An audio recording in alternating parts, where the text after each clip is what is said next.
Hey guys, it's Anuj Thakur and welcome back to the physical educator. आज हम class 11th का chapter 9 को continue कर रहे हैं, जिसका नाम है साइकोलॉजी एंड स्पोर्ट्स, और ये है उसका पार्ट 3। तो चलिए सबसे पहले इसके चैप्टर के कंटेंट्स देखते हैं। तो चैप्टर के जो कंटेंट्स थे वो थे, first, definition and importance of psychology in physical education and sports. Second, define and differentiate between growth and development. Third, development characteristics at different stages of development. और last था adolescent problem and their management. तो हमने first 2 parts के अंदर part 1 और part 2 को cover किया। इस वीडियो के अंदर हमारा सारा फोकस रहेगा इस वाले सेक्शन पे, ठीक है। और लास्ट वीडियो जो होगी उसमें हम कवर करेंगे ये वाला पार्ट, ठीक है। तो चलिए स्टार्ट करते हैं।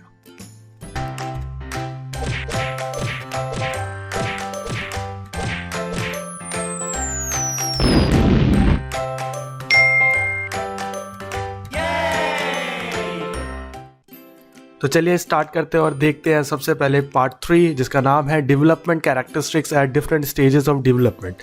तो अगर मैं बात करूं, हमने देखा सबसे पहले कि ग्रोथ का मतलब क्या होता है, डेवलपमेंट का मतलब क्या होता है। तो ग्रोथ का मतलब क्या था, जो कि मेनली बात करता था तुम्हारी फिजिकल स्टेट के ऊपर ग्रो होना, यानी ठीक है, हमारे बॉडी पार्ट्स का ग्रो होना, हमारे ऑर्गन्स का ग्रो होना, ठीक है। तो वो सारा कुछ आता था ग्रोथ के अंदर। लेकिन जो डेवलपमेंट है वो थोड़ा ब्रॉड मीनिंग लेके आता था अपने साथ। उसके अंदर काफ़ी सारी और भी चीज़ें कवर होती थी, जैसे कि उसका मेंटल स्टेट बढ़ना, उसका इंटेलेक्चुअल स्टेट बढ़ना, ठीक है। तो हम इस वीडियो के अंदर हम बात करने वाले डिफरेंट स्टेजेस ऑफ डेवलपमेंट कि कौन कौन से स्टेजेस हैं डेवलपमेंट के, जिसके अंदर उसकी ग्रोथ भी होगी, साथ साथ उसकी इंटेलेक्चुअल स्किल्स और उसके बाकी सारे स्किल्स भी इम्प्रूव होंगे, ठीक है। तो अगर स्टेजेस ऑफ डेवलपमेंट के बारे में बात करें तो सबसे पहले उसके अंदर आता है इन्फेंसी, जो होता है फ्रॉम 0 years till 3 years, यानी जब बच्चा पैदा हुआ और जब तक वो 3 साल की उम्र तक नहीं पहुंच जाता तब तक वो रहेगा इन्फेंसी स्टेज में, ठीक है। सेकेंड है इसके अंदर चाइल्डहुड स्टेज। उसके अंदर क्या है, फ्रॉम 3 years till 13 years, ठीक है, यानी बच्चा 3 साल की उम्र से जब तक वो 13 का नहीं हो जाता, ठीक है। 13 के बाद उसकी चाइल्डहुड ख़त्म, ठीक है। नेक्स्ट आता है लास्ट एडोलसेंस। एडोलसेंस क्या बोलता है, फ्रॉम 13 years till 19 years। तो ये हमने है ना उनके लाइफ स्पैन के हिसाब से हमने उनकी लाइफ जितनी भी थी उसको छोटे छोटे पार्ट्स के अंदर डिवाइड किया, जहाँ पे मेन हमें ग्रोथ और डेवलपमेंट फैक्टर्स दिखते थे, ठीक है। तो हम बारी बारी से इन्फेंसी, चाइल्डहुड और एडोलसेंस के बारे में बात करेंगे कि किस स्टेज के अंदर क्या क्या चेंजेस देखने को मिलेंगे, क्या क्या डेवलपमेंट देखने को मिलेगी, क्या क्या ग्रोथ देखने को मिलेंगे हमें, ठीक है। तो सबसे पहले हम बात करते हैं इन्फेंसी की, ठीक है। इन्फेंसी जैसा हमने देखा वो स्टार्ट होती है फ्रॉम बर्थ और होगी till the end of 2 years, ठीक है। जब तक वो 2 साल उसके ख़त्म नहीं हो जाते, यानी 3 साल की उम्र तक नहीं पहुंच जाता, तब तक वो रहेगा इन्फेंसी स्टेज के अंदर, ठीक है। इस स्टेज के अंदर क्या होता है, उसकी ग्रैस्पिंग पावर, ठीक है, मेमोरी पावर, उसकी सोचने की दिमागी क्षमता, ठीक है, उसकी थिंकिंग एबिलिटी, उसकी सोचने की क्षमता, उसकी अंडरस्टैंडिंग वर्ड्स, ठीक है, वो सिंपल वर्ड्स अंडरस्टैंड करने लग जाते हैं। बच्चे जो होते हैं छोटे छोटे, उनको देखा होगा कि वो धीरे धीरे जब उनके हाथ में उंगली डाल दो तो वो उंगली पकड़ लेते हैं, ठीक है। तो उनके अंदर ग्रैस्पिंग पावर आ रही है, वो थोड़ा थोड़ा सोचने लगते हैं, ठीक है, छोटे छोटे वर्ड्स अंडरस्टैंड करने लगते हैं, सिंपल कन्वर्जेशन समझने लगते हैं कि हाँ खाना खाया, खा लिया, ठीक है। तो बहुत छोटे छोटे से है ना, मतलब अपने आप को एक्सप्लेन कर भी देते हैं, ठीक है, कि भाई दूध चाहिए, सुसु जाना है, ठीक है। ये सारी चीज़ें बहुत छोटे बच्चे बता देते हैं।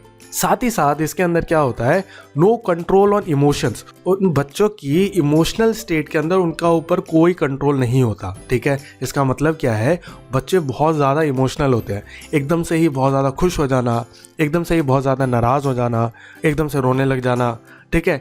तो ये सारे स्टेज जो है वो इन्फेंसी के ही टाइम पे आते हैं कि उनका इमोशनल स्टेट के अंदर उनके ऊपर कोई कंट्रोल नहीं है, ठीक है।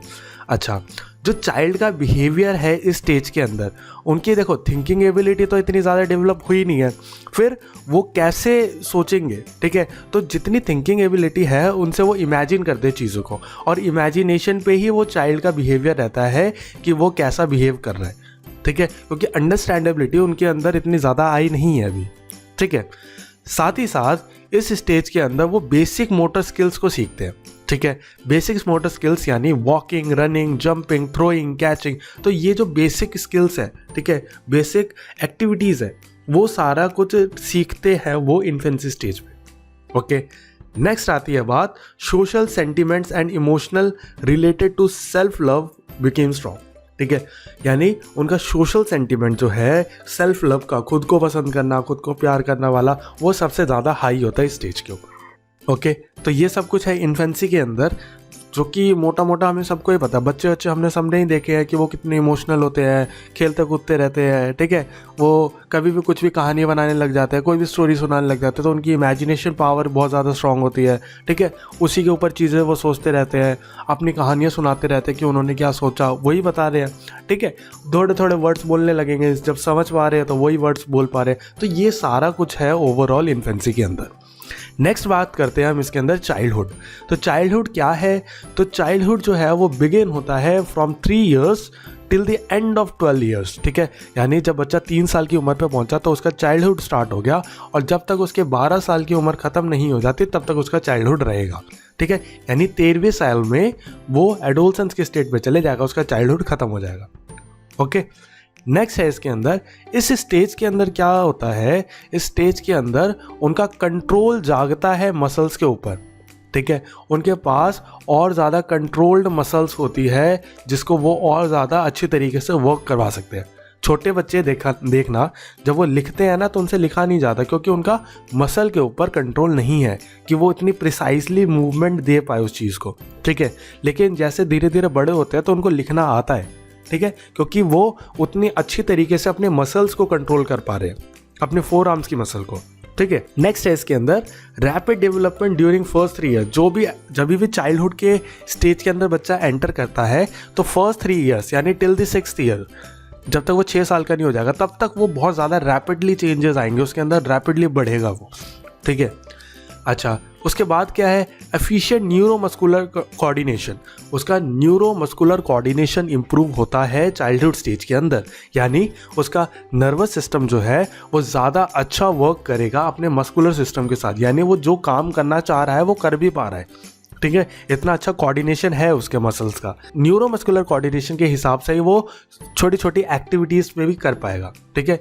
अच्छी तरीके से वॉक कर पाना, भागना, ठीक है। तो ये सारा चीज़ें है ना न्यूरोमस्कुलर कोऑर्डिनेशन के ऊपर डिपेंड करता है। नेक्स्ट है इसके अंदर increase concentration power but for short duration, ठीक है। यानी यहाँ पे बच्चे की ना कंसंट्रेशन पावर इंप्रूव हो जाती है, यानी अगर चाइल्डहुड में किसी बच्चे को तुम समझाओगे तो वो ध्यान से सुनेगा उसको, ठीक है, वो कंसंट्रेट कर पाएगा उस बात पे। लेकिन ऐसा नहीं है कि वो बहुत लंबे टाइम, जैसे अपनी उम्र में क्या होता है कि हम देखते हैं, हम पढ़ रहे हैं, हम देर तक पढ़ लेंगे, 2-2 घंटा पढ़ लेंगे, 3-3 घंटा पढ़ लेंगे, ठीक है, वो हमारे ऊपर डिपेंड करता है। लेकिन चाइल्डहुड स्टेज के अंदर बच्चे को नहीं पढ़ा सकते क्योंकि वो इतने देर तक कंसंट्रेट ही नहीं कर पाएगा, ठीक है। तो ये था इसके अंदर। नेक्स्ट है power of memory, logic, thinking and decision making increases. यहाँ पे बच्चे के अंदर सोचने की क्षमता आएगी, वो लॉजिक सोचेगा, ठीक है, वो डिसीजन लेना सोचेगा, वो कैसे अच्छे डिसीजंस ले सकता है उसके बारे में सोचेगा, ठीक है। तो ये सारी एबिलिटीज़ जो भी उसकी थिंकिंग एबिलिटीज़, मैं बोलूँ ओवरऑल ब्रेन का डेवलपमेंट होता है यहाँ पे। वो फास्टर रेट से सोच पाएगा, जैसे कि वो सोच तो पहले भी पा रहा था इन्फेंसी स्टेज में, लेकिन उतने जल्दी नहीं सोच पाता था। यहाँ पे उसकी जो स्पीड है, ठीक है, सोचने की जो क्षमता है वो भी बढ़ेगी, ठीक है। नेक्स्ट है बेटर कंट्रोल ऑन इमोशंस।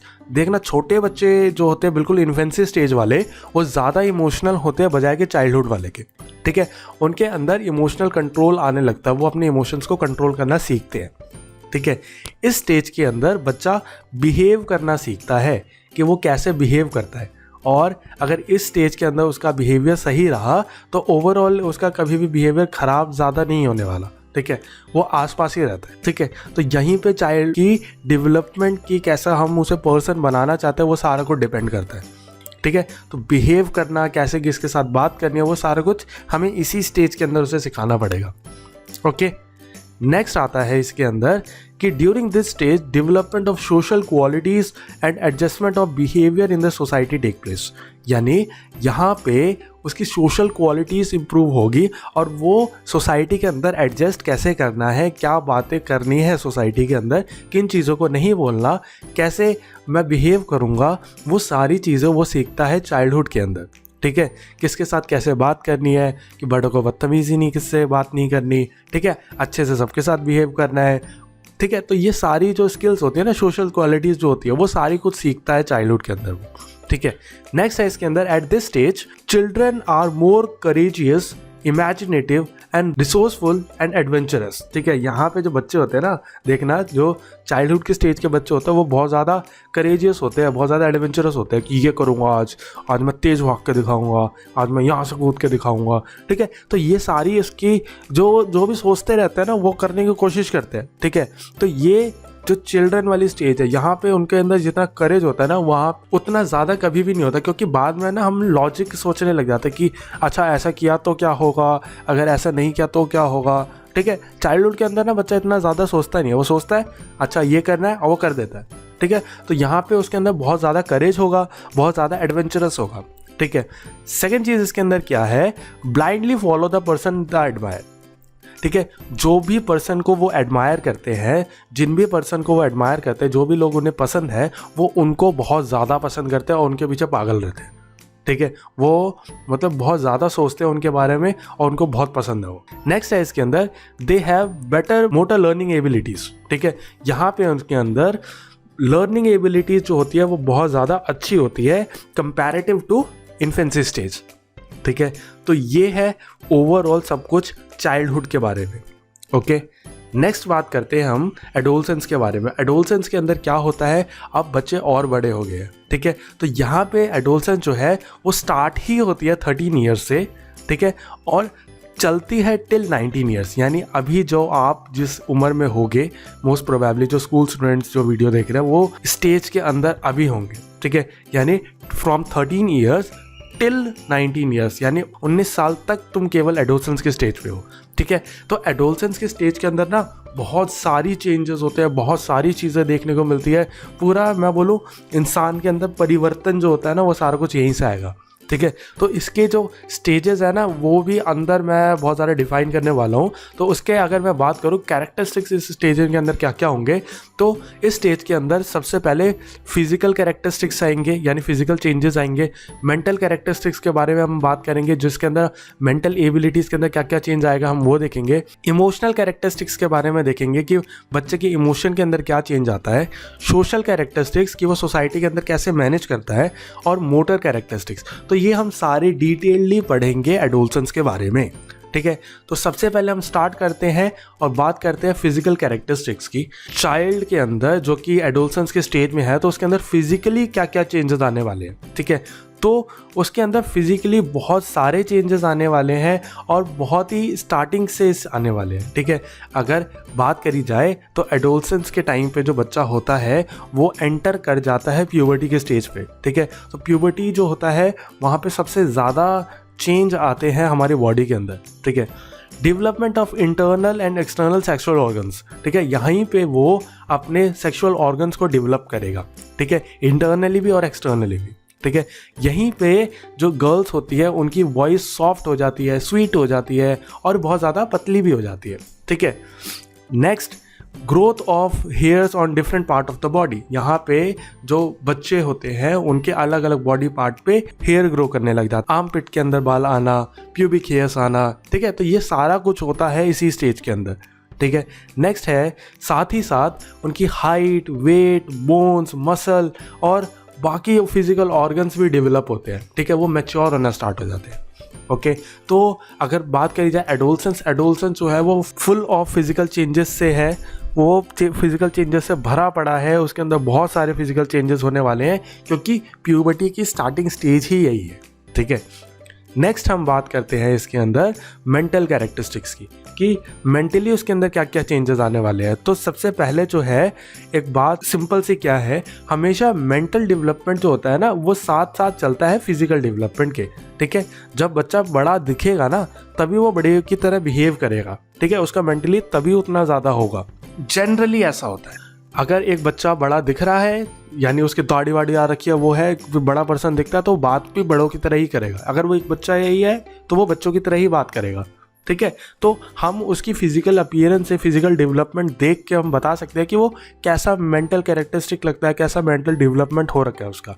लेकिन कई बार बच्चों के अंदर देखा जाता है कि जब वो बड़े हो जाते हैं फिर भी बच्चों जैसा बिहेवियर रह जाता है उनका, या बॉडी फिजिकली डेवलप नहीं कर रहे लेकिन मेंटल डेवलपमेंट पूरा हो रखा है, तो वो डिस्पैरिटीज है, वो थोड़ी प्रॉब्लम्स होती है जो कि उनको फेस करनी पड़ती है। ठीक है, लेकिन उसका प्रॉपर क्योर होता है जो कि हमारे साइकेट्रिस्ट करते हैं। ठीक है, नेक्स्ट आता है इसके अंदर, in this phase adolescents are interested in viewing, reading novels, stories, fictions. ठीक है, यहाँ पे इस स्टेज के अंदर जो एडोलसेंस वो होते हैं, जो कि एडोलसेंस के अंदर है बच्चे, वो उनका ना अलग अलग चीज़ों के ऊपर इंटरेस्ट जागेगा। वो चीज़ों को देखना पसंद करेंगे।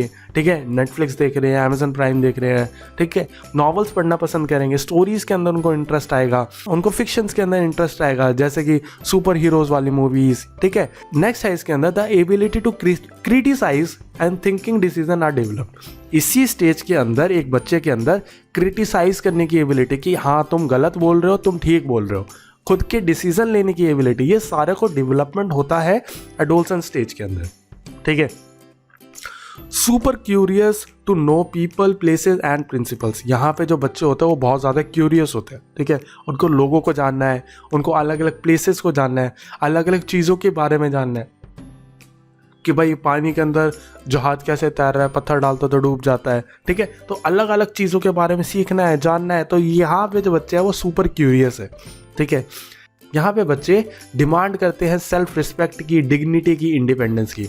देखा होगा जनरली स्टेज के अंदर बच्चे अपने घर वालों से लड़ते रहते हैं। ठीक है, कि उनको मार दिया तो गुस्सा आ गया उनको। ठीक है, कि क्यों मार दिया मुझे, टीचर ने कुछ बोल दिया तो गुस्सा आ गया, कहते हैं अपने ऊपर बात आ जाती है। ठीक है, इंडिपेंडेंस चाहिए उनको कि घूमने जाना है, हमें फ्रेंड्स के साथ बाहर जाना है। तो ये सारे स्टेजेस है ही इसके अंदर ये चेंजेस आते ही है। ठीक है, नेक्स्ट है इसके अंदर have high aspirations and indulge in the day dreaming. यहाँ पे जो बच्चे होंगे उनके बहुत ज़्यादा एस्पिरेशन, वो बहुत ऊंचाइयों को छूना चाहते हैं और वो बहुत सारे डे ड्रीमिंग करते हैं कि हाँ अब मैं जैसे थोड़ा बड़ा होऊंगा मेरे पास गाड़ी आ जाएगी, गाड़ी घुमाऊंगा। ठीक है, तो ये सारी चीज़ें। नेक्स्ट है इसके अंदर problem of aggression, mental absence, stress, tension also arises. ठीक है, यहाँ पे ही बच्चे के अंदर एग्रेशन आने स्टार्ट हो जाता है। ठीक है, तुमने मुझे कैसे बोल दिया। ठीक है, सेल्फ रिस्पेक्ट पे बात आ गई तो एग्रेशन आ गया।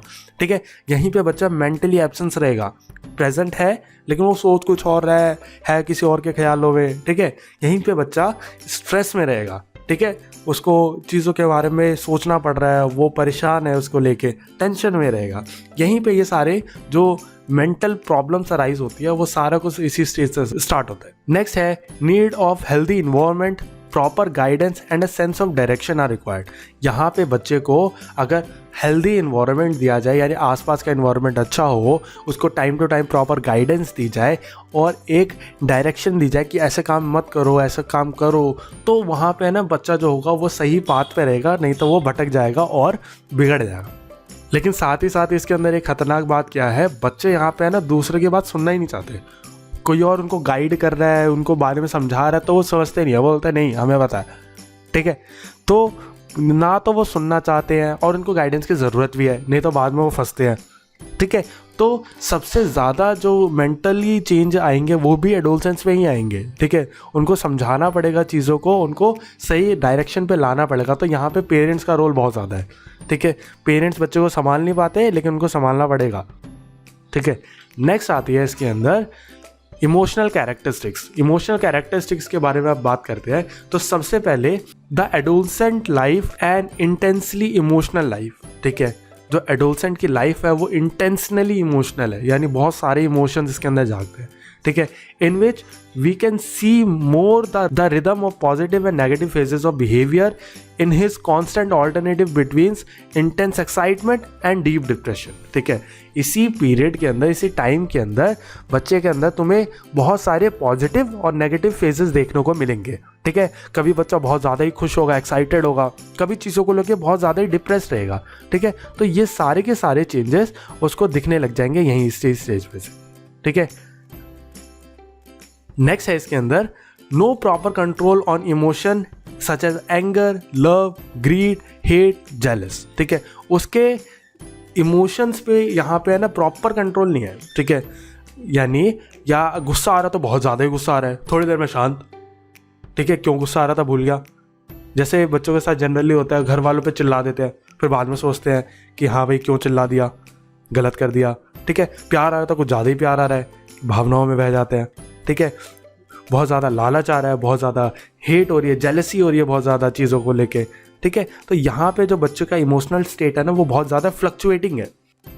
ठीक है, कभी इधर कभी उधर, कुछ भी। दे do not bear disrespect and disgrace. यहाँ पे उनको बर्दाश्त नहीं है बिल्कुल भी डिसरिस्पेक्ट। किसी ने उनको बेइज्जत कर दिया या उसकी ग्रेस के ऊपर बात आ गई तो वो उसको छोड़ेगा नहीं। ठीक है, लड़ाई सीधा। ठीक है, they do not like suggestions और guidance by given by someone. जैसे कि मैंने पहले भी बताया कि उनको गाइडेंस की ज़रूरत है, उनको कंट्रोल की ज़रूरत है, लेकिन इस स्टेज के अंदर वो बात सुनेंगे ही नहीं। ठीक है, उनको अपनी बातें ज़्यादा अच्छी लगेगी और वो बातों को काटना उनको ज़्यादा पसंद आएगा। ठीक है, तो उनको समझाना यहाँ पे होता है बहुत मुश्किल काम, और ये काम उनके पेरेंट्स, उनके टीचर्स, इन सबको फेस करना पड़ता है। उनके जो बड़े सिबलिंग्स होंगे उनको भी। ठीक है, उनको समझाना क्योंकि हो चुका है बहुत मुश्किल। नेक्स्ट बात करते हैं हम इसके अंदर सोशल कैरेक्टरिस्टिक्स की। तो सोशल कैरेक्टरिस्टिक्स क्या है इस स्टेज के अंदर? जो फ्रेंड्स है वो बहुत ज़्यादा इंपॉर्टेंट है कि हम सोसाइटी के अंदर कैसे इन्वॉल्व रह रहे हैं। तो एडोलसेंट पीरियड के अंदर ना फ्रेंड्स बहुत ज़्यादा इंपॉर्टेंट है। उनको फ्रेंड्स के साथ रहना बहुत पसंद है, उनके साथ घूमना बहुत पसंद है। ठीक है, तो फ्रेंड्स वाला जो स्टेज है वो उनको लिए बहुत इंपॉर्टेंट है। Exchange of views, knowledge, experiences with others. यहाँ पे वो अपने व्यूज़ को बांटेंगे, अपने नॉलेज को बांटेंगे, अपनी एक्सपीरियंसेस को बांटेंगे कि आज मैं वहाँ गया तो मुझे ये देखने को मिला, आज मैं वहाँ गया तो मैंने ये किया। ठीक है, तो वो सारी चीज़ें बांटेंगे। ठीक है, बहुत खुशी से, बहुत एक्साइटमेंट से बताएंगे। Seek for leadership and special recognition. यहाँ पे बच्चे को है ना लीडरशिप चाहिए, वो किसी के नीचे दब के रहने वाला नहीं है। ठीक है, उसको दूसरे के ऊपर अपने चलानी है। ठीक है, उसको अपना एक अलग पहचान चाहिए, स्पेशल रिकग्निशन चाहिए। ठीक है, जैसे देखा होगा बच्चे जो होते हैं मरते रहते हैं कि हाँ मैं बनूंगा क्लास मॉनिटर, मैं बनूंगा क्लास मॉनिटर। ठीक है, तो ये जो है क्योंकि उनको स्पेशली रिकग्नाइज किया जाए। ठीक है, केवल मॉनिटर वाली बात नहीं है, और भी चीज़ों के लिए। ठीक है, नेक्स्ट है interest in participating recreational activities which is picnic, dancing, music, trekking. ठीक है, तो यहाँ पे बच्चों को है ना बाहर घूमना, बहुत सारी अलग अलग जो रिक्रिएशनल एक्टिविटीज़ होती है उनके अंदर पार्टिसिपेट करने में बहुत ज़्यादा इंटरेस्ट आता है। ठीक है, बाहर घूमना, यहाँ जाएंगे, वो करेंगे, इसको चलाएंगे, इस झूले पे जाएंगे, डांस करेंगे, गाने गाएंगे। ठीक है, तो ये जो सोशल कैरेक्टरिस्टिक्स है उसके अंदर वो बहुत ज़्यादा इंजॉय करते हैं। नेक्स्ट है development of socially acceptable qualities. ठीक है, जो सोसाइटी के अंदर एक्सेप्ट करी जाती है जो क्वालिटीज़, यानी उसका अच्छा बिहेव करना। ठीक है, तो वो सारा को डेवलप होगा इसके अंदर। ओके, आगे बात करते हैं हम मोटर कैरेक्टरिस्टिक्स, और ये है इसकी लास्ट पार्ट। ठीक है, तो मोटर कैरेक्टरिस्टिक्स क्या बोलती है? यहाँ पे जो उसका मोटर कोऑर्डिनेशन होगा वो बहुत ज़्यादा इम्प्रूव्ड होगा। ठीक है, यानी बच्चे की मोटर कोऑर्डिनेशन, यानी उसके मसल के साथ उसका कोऑर्डिनेशन वो बहुत ज़्यादा इम्प्रूव्ड होगा। ठीक है, यदि एक बात समझो, अगर मोटर कोऑर्डिनेशन का मतलब समझाओ, मान लो कोई एथलीट है। ठीक है, कोई कराटे खेलता है, टाइकोंडो खेलता है, या कुछ भी कोई भी गेम खेलता है, तो अगर वो कोई अपनी किक कर रहा है या वो कोई अपना स्पोर्ट का कोई मूव कर रहा है तो वो बहुत देर तक उसको कर लेगा, बहुत इंटेंसली कर लेगा। लेकिन अगर नया बंदा कोई करेगा ना तो उसको वही सेम चीज़ करने के अंदर बहुत सारी प्रॉब्लम आएगी। ठीक है, या मैं बोलो कोई ऐसा पर्सन है जिसको डांस करना बहुत अच्छा आता है, तो वो डांस करेगा ना तो वो कई कई घंटे तक डांस कर लेगा। ठीक है, लेकिन जिसको डांस नहीं आता वो डांस करेगा तो सोचता रहेगा, धीरे धीरे हाथ पैर हिलाएगा और उसी के अंदर वो बहुत ज़्यादा थकता रहेगा। ठीक है, थकेगा मसल्स से भी और न्यूरोमस्कुलर भी, ठीक है, यानी नर्वस सिस्टम से भी सब थकेगा। सबसे ज़्यादा उसका फटीग उस टाइम पे होगा नर्वस सिस्टम, क्योंकि उसका मोटर कोऑर्डिनेशन उस टाइप से डेवलप नहीं हुआ। तो यहाँ पे स्किल सीखने वाली बात आती है, ठीक है। Development of better motor learning abilities, यहाँ के अंदर उसकी एबिलिटीज़ भी इंप्रूव होगी, वो अच्छे तरीके से चीज़ें सीख सकता है, ठीक है। तो यहाँ पे अगर वो कोशिश करे तो वो सारी चीज़ें सीख सकता है, ठीक है। Rapid development of maximum strength and explosive strength, यहाँ पे जो मैक्सिमम स्ट्रेंथ है और जो एक्सप्लोजिव स्ट्रेंथ है, मैक्सिमम स्ट्रेंथ यानी टोटल कितना तुम स्ट्रेंथ है तुम्हारे अंदर, ठीक है, वो भी बढ़ेगा। और एक्सप्लोजिव स्ट्रेंथ यानी तुम एकदम से कितना फोर्स लगा सकते हो, एकदम से तुम्हारे अंदर कितनी स्ट्रेंथ लगा सकते हो, ठीक है। तो दोनों ही इंप्रूव होगा। Sports skills improve at a faster rate with continuous participation and regular exercises, अगर वो कंटिन्यूस पार्टिसिपेशन रखता है, रेगुलरली एक्सरसाइज करता है, तो उसकी जो स्पोर्ट्स स्किल्स है, जो पर्टिकुलर स्पोर्ट जो खेलता है उसके अंदर की जो स्किल्स है वो भी इंप्रूव होती चली जाएगी, ठीक है। तो एडोलसेंट जो है वो फुल ऑफ चेंजेस है, बहुत सारे चेंजेस लेके आता है, लेकिन हमें समझना पड़ेगा, अपने इमोशनल स्टेट को कंट्रोल रखना पड़ेगा, अपने पेरेंट्स की बात भी माननी पड़ेगी, और खुद के बारे में ना कोई भी इंस्टेंट चीज़ नहीं करनी, थोड़ा सोचो उसके बारे में कि ये मेरे लिए अच्छी है या नहीं है। अगर तुम थोड़ा सोच के कोई भी डिसीज़न लोगे ना तो तुम अच्छे डिसीजंस ले पाओगे। पेरेंट्स के ऊपर चिल्ला देना फिर बाद में खुद रिग्रेट करना, उससे कोई फ़ायदा नहीं है। बजाय कि तुम थोड़ा कंट्रोल रहो, थोड़ा सोचो उस बारे में और फिर उसको अच्छी तरीके से रिप्लाई करो, ठीक है। तो चलिए बस इतना ही था इस चैप्टर के अंदर। आज है क्वेश्चन मेरे पास आपके लिए, वो है at what stage the attraction towards the opposite gender is greatest. सबसे ज़्यादा अट्रैक्शन यानी सबसे ज़्यादा दूसरे ऑपोजिट जेंडर पसंद आना कब होता है, ठीक है। लड़के को लड़की पसंद आना, लड़की को लड़के पसंद आना, ये कब होगा, किस स्टेज के अंदर होगा, तो बताइए, कमेंट कीजिए। और बस इतना ही था इस वीडियो के अंदर। जो नेक्स्ट वीडियो होगा वो होगा इस चैप्टर का पार्ट 4, ठीक है। So subscribe to the channel and thank you so much.